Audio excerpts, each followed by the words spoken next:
Looking back to that first day, I wish I had known just how much of a team sport being a non-executive director is.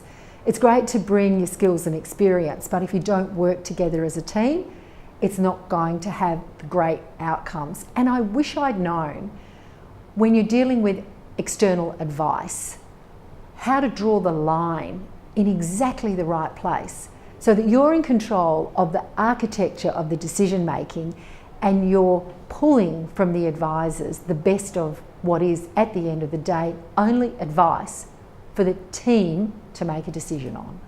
The board is an organism, it has a life of its own. And it needs to be led like a team, it needs to be managed like a team, it needs to be developed like a team. And I think I didn't understand that dynamic quite as well. And you take a step back from it and you think, well, of course, you've got a group of people who've been selected for the diversity of their skills. Now, they're coming together with a common goal to protect the interests of the shareholders and to steward the company. It's not just going to happen overnight. And I guess I thought I was joining, these highly performing boards that were going to just somehow automatically continue to be better. It's something you have to work at. So you have to work on your induction around the content of the agenda that you're working on, but you have to work equally as hard on the dynamic of the board.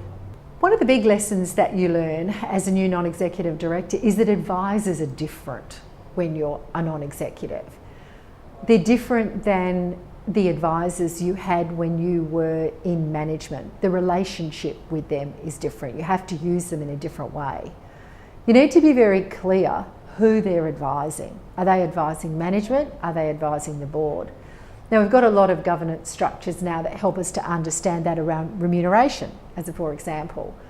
But I think a lot of new directors don't see that shift in the relationship early enough and can waste a bit of time asking the wrong advisors the wrong questions at the wrong point in time. So I think really understanding who's on your team, who's providing you advice, and when you need to go for external advice is an important new and big lesson.